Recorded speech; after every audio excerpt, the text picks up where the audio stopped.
Hi everyone, this is Husam. आज हम लोग इटरेटर और जनरेटर के बारे में बात करेंगे। तो शुरू करते हैं। तो बेसिकली इटरेटर ऑब्जेक्ट से आप किसी भी सीक्वेंस पे इटरेट कर सकते हो one item at a time. अब सपोज मेरे पास एक लिस्ट है डेट इज ऑलरेडी इटरेटेबल, राइट। हम उसके ऊपर लूप चला सकते हैं। बट अगर मैं अपनी एक कस्टम क्लास बनाता हूँ और उसका ऑब्जेक्ट क्रिएट करता हूँ तो उस ऑब्जेक्ट के ऊपर मैं लूप नहीं चला सकता, बिकॉज उसका ऑब्जेक्ट जो है वो इटरेबल नहीं होगा। इट मीन्स कि उस क्लास के अंदर इटरेटर की फंक्शनैलिटी जो है वो इम्प्लीमेंट नहीं हुई भी। तो इटरेटर की फंक्शनैलिटी लाने के लिए हमें दो फंक्शंस इंप्लीमेंट करने पड़ते हैं। एक इटर का फंक्शन है और एक नेक्स्ट का फंक्शन यूज होता है। ये डबल अंडरस्कोर फंक्शंस होते हैं, डबल अंडरस्कोर इटर फंक्शन और double underscore next function. Double underscore functions को हम डंडर फंक्शंस या मैजिक फंक्शंस भी कहते हैं। अब पहले मैं लिस्ट को आपको दिखाता हूँ कि लिस्ट के अंदर ये ऑलरेडी इंप्लीमेंटेड होते हैं, क्योंकि लिस्ट हमारे पास इटरेबल है। If I right numbers equal 1 2 3 और मैं इसका इटरेटर जो है वो गेट करता हूँ फ्रॉम इटर फंक्शंस और मैं प्रिंट करवाता हूँ इसके items using next function next it. तो ये फर्स्ट प्रिंट के अंदर मुझे फर्स्ट नंबर देगा, सेकंड प्रिंट में मुझे सेकंड नंबर देगा, थर्ड प्रिंट में थर्ड नंबर देगा और फोर्थ प्रिंट पे मुझे टॉप इटरेशन की एक्सेप्शन दे देगा। If I execute this cell, as you can see इसने वो सारी आउटपुट शो करवा दी है। तो बेसिकली जब भी हम इस नंबर्स की लिस्ट के ऊपर लूप चलाएंगे तो लूप बेसिकली यही फंक्शन यूज करती है। वो वन बाय वन नंबर ला के देगी यूजिंग नेक्स्ट फंक्शन और जैसे ही नंबर्स खत्म हो जाएंगे तो स्टॉप इटरेशन के ऊपर लूप ब्रेक हो जाएगी। जैसे हम यहाँ पे करते हैं for I in numbers I print I. तो इसने मुझे तीनों आइटम्स ला के दिए हैं और फिर लूप ब्रेक हो गई है। तो ये इंटरनली लिस्ट का इटरेटर यूज होता है यहाँ पे। तो अगर मैं यहाँ पे अपनी एक क्लास लिखता हूँ, if I have a counter class और मैं इसका एक कंस्ट्रक्टर क्रिएट कर लेता हूँ।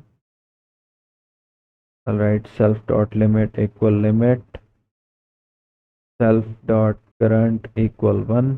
अब सपोज मैं इसका एक ऑब्जेक्ट क्रिएट कर लेता हूँ काउंटर इक्वल काउंटर 5 और इस ऑब्जेक्ट पे लूप चलाता हूँ for num in counter print num और इसे एग्जीक्यूट करता हूँ। तो एज यू कैन सी वो मुझे कह रहा है कि काउंटर का ऑब्जेक्ट जो है वो इटरेबल नहीं है। तो as I told you before, object को इटरेबल बनाने के लिए हमें दो फंक्शंस जो है वो इंप्लीमेंट करने पड़ते हैं। एक इटर का मैजिक फंक्शन होता है और एक नेक्स्ट का मैजिक फंक्शन होता है। तो let's implement those functions. I right define double underscore hitter return self define double underscore next.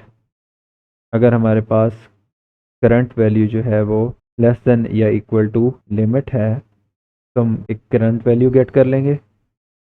उस करंट वैल्यू के अंदर हम इंक्रीमेंट करवा देंगे और प्रीवियस करंट वैल्यू को हम लोग रिटर्न कर देंगे। Else will raise stop iteration exception. तो अब अगर मैं इस सेल को एग्जीक्यूट करूंगा तो I be able to run this loop over this counter object. मैं इसे एग्जीक्यूट करता हूँ, as you can see loop जो है वो सक्सेसफुली रन हो गई है। तो this is how you can use iterator. आप अपनी किसी भी क्लास के ऊपर लूप चला सकते हो अगर आप ये दो फंक्शंस बिजनेस लॉजिक के साथ इंप्लीमेंट कर दो। अब हम जनरेटर की बात करते हैं। जनरेटर बेसिकली एक स्पेशल टाइप का इटरेटर होता है जो कि ज्यादा मेमोरी एफिशिएंट होता है। एक फंक्शन के अंदर हम लोग रिटर्न का कीवर्ड यूज करते हैं, बट जनरेटर के अंदर हम रिटर्न की जगह यील्ड का कीवर्ड यूज करते हैं। जनरेटर क्योंकि ऑलरेडी इटरेबल होता है तो इट मीन्स कि जनरेटर के अंदर इटर और नेक्स्ट के फंक्शन ऑलरेडी इंप्लीमेंटेड होते हैं। अब सपोज मैं एक अपना जनरेटर क्रिएट करता हूँ। आई राइट डिफाइन माई जनरेटर। यहाँ पे मैं लिखता हूँ यील्ड 1 यील्ड 2 यील्ड 3 और मैं यहाँ पे ऑब्जेक्ट क्रिएट करता हूँ माई generator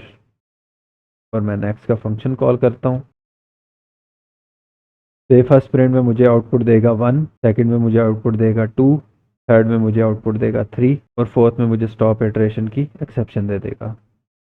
if I run this cell तो दिस इज द आउटपुट। तो इसने बेसिकली क्या किया है, मुझे one by one item provide किया। अब as I told you before कि ये ज्यादा मेमोरी एफिशिएंट होता है। अगर हम लिस्ट को यूज करते हैं यहाँ पे तो लिस्ट के सारे आइटम्स जो है वो मेमोरी में लोड हो जाते हैं, जबकि अगर हम जनरेटर यूज करेंगे तो इसका एक एक आइटम जो है वन बाय वन मेमोरी में लोड होगा। अब सपोज मेरे पास यहाँ पे एक बिग फाइल है, इसमें यहाँ पे 3 सेंटेंसेस लिखे हुए हैं। तो यहाँ पे मैं लिस्ट कंप्रीहेंशन यूज करके लाइन्स को गेट करता हूँ। Right lines equal line for line in open big file dot txt और मैं लाइंस को प्रिंट करवाता हूँ। तो इसने मुझे सारी लाइंस ला के दे दी हैं। बट अगर यहाँ पे मैं जनरेटर फंक्शन यूज करूँ, define read file for line in open big file dot txt and yield line. अब मैं इस फंक्शन को अगर कॉल करूँगा मुझे जनरेटर का ऑब्जेक्ट मिलेगा।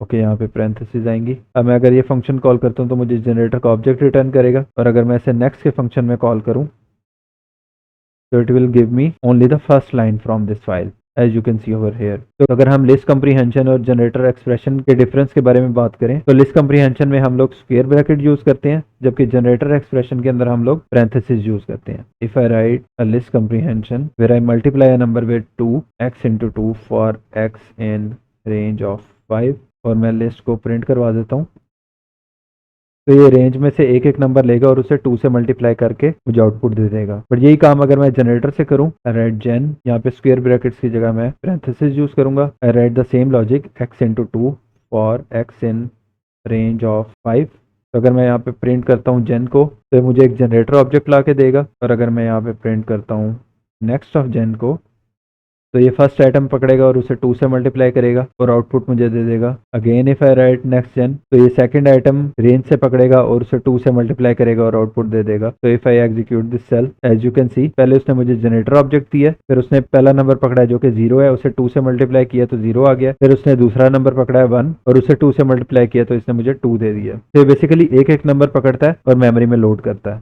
तो इसकी प्रैक्टिकली मैं एक एग्जाम्पल आपको दिखाता हूँ जिसमें हम इसका मेमोरी का साइज देख सकते हैं। ऑल राइट, इम्पोर्ट इस मॉड्यूल और मैं एक लिस्ट ले लेता हूँ जिसमें मिलियन नंबर्स की रेंज होगी, x for x in range of 1 million.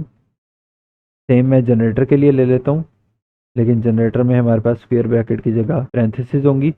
And if I write print sys dot get size of list and generator, अब मैं इस सेल को एग्जीक्यूट करता हूँ। As you can see list ने हमारे पास इतने ज्यादा बाइट्स लिए हैं मेमोरी में, जबकि जनरेटर ने हमारे पास सिर्फ 192 बाइट्स लिए हैं मेमोरी में। तो that is a huge difference. आजकल इंजीनियर्स और रिसर्चर्स जो हैं वो जब बिग डेटा पे काम कर रहे होते हैं या मशीन लर्निंग और डीप लर्निंग के टास्क के ऊपर काम कर रहे होते हैं तो यूजुअली मेमोरी एफिशिएंट टास्क के लिए जनरेटर का ऑब्जेक्ट यूज करते हैं। So I hope you like this video. Please like and subscribe. Thank you for watching. I'll see you in the next video.